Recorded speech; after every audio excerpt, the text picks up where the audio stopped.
Hello everyone, welcome to this new video. In this video we're gonna be modeling a Colt 1911 in Plasticity.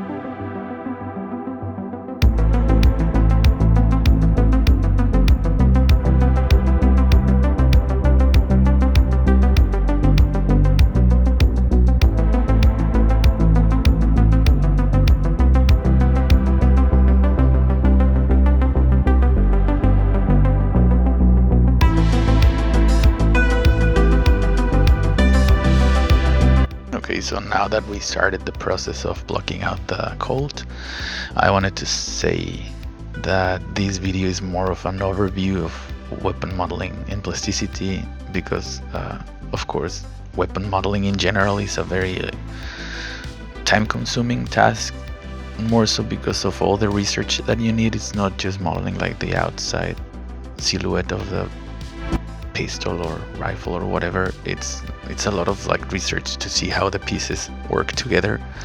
So I found myself pausing the recording a lot to going back to research about the gun, and then I returned, and then it was a lot of back and forth like how the pieces worked.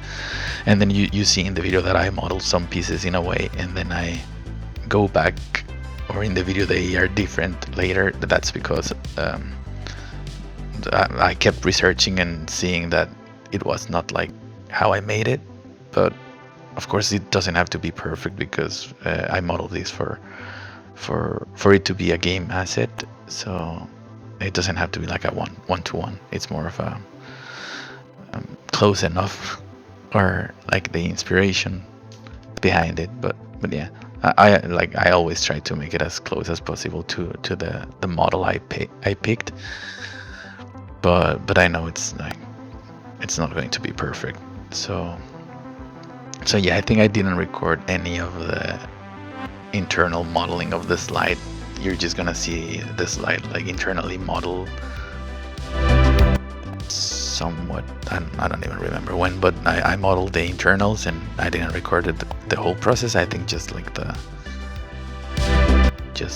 rail or something it's recorded. I don't remember. But I also want to at the end of the video show like the modeling Plasticity to show like everything I did and explain how I did it, and try to explain a little bit more of the overview of the things that are not shown in the video.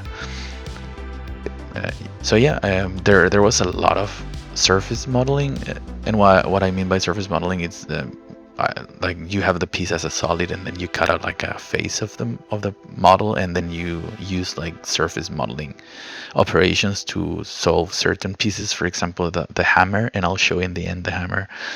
It's not like a continuous thickness or yeah, like a thickness on the whole piece. It's more like it's like inflated, where you put your thumb and then it's more flat, like going around. So all of that I solved by surface modeling. Also here, like there's a lot of I like to model in Plasticity, like working like quote unquote on the blockout and immediately cleaning it up, because Plasticity is so quick and direct that it allows for you to work like that. For example, here in the trigger guard, I made it like a very basic, and then I cut it up in like 3 pieces, and then after I cut it up in 3 pieces, I went afterwards to clean it up to make it like a clean curve, because at first it was not clean, it was like patchy and bumpy. But once I have the piece blocked out, it's easier for me to make it like a cleaner transition. So and you're gonna see that in the whole video. A lot of the pieces, also the trigger, the actual trigger, I also like blocked it out very, very roughly with the curves, like just manually, and then after I have it blocked out, I clean the curves and I clean the surfaces. So that's just like this here. You can see that the trigger is already blocked out, and then I do the clean curves, and then with the clean curves I do like a cleaner trigger. I found it easier. I know it's like I'm doing it twice, but the first time is not that difficult or time consuming, that it's easier for me to clean it up afterwards. But yeah, like I said, you're gonna see that a lot in a lot of pieces while you're watching the time lapse, and of course I'm gonna keep like an overview at the end of the whole model. But yeah, I feel like I already talked too much for an introduction, so I'll leave you with the rest of the time lapse, and if I see anything worth mentioning, I'll chime in.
Okay, here for the cartridge, I want to say something important. I think it's recommended, or a nice way of getting like an actual idea of the measurements of the weapon you're modeling, to first model the cartridge, because the cartridge allows you to block out everything else around it. For example, the barrel of the gun. If you have the size or the actual measurements of the cartridge, you can already get a sense of if you're going in the right direction. And as you can see here, I'm not following that advice because it's already really far into the modeling and I'm just modeling the cartridge. But I also felt that I already had a lot of actual measurements for the frame, the slide, the barrel and whatnot. Like, there's a lot of information for this gun because it is a very popular gun.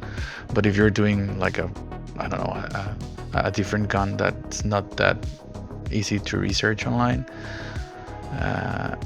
a good starting point is the cartridge, is the caliber of the weapon, because like I said, it's easier to start modeling around it. But yeah, that's something that I wanted to mention.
Okay, so this is the quick overview that I wanted to give at the end of the video, because like I said, I didn't record the whole thing, and there were some things that I solved off camera. So for example, one thing that I wanted to mention is that I also modeled the magazine, but it's more of the same, and it's a pretty simple magazine. Also, the barrel, it doesn't show like the full process because I didn't record it, but the barrel it's also modeled the whole thing. And I think this is the one that I mentioned. It's just I stopped the video before I finish it, but this is like the full hammer, like just I just finished the connection here. But yeah, also this piece is not recorded, but like I said, it's also another simple piece, straightforward enough. And yeah, I also wanted to take the opportunity here at the end to mention that if you want to learn how to model something like this with the techniques that are needed for surface modeling or solid modeling in Plasticity, I already have some courses online on my ArtStation or on Udemy, where I show the same techniques that I use in the course are the same techniques I use here, but with a more approachable and like not as time consuming as modeling something like this. So if you want to grab some of those, they're on Udemy, and they're not that long, and I show like all the techniques I use for these. So yeah, I hope that you can find all that useful, and I really appreciate you so much for watching it, and stay tuned for more videos. Thank you.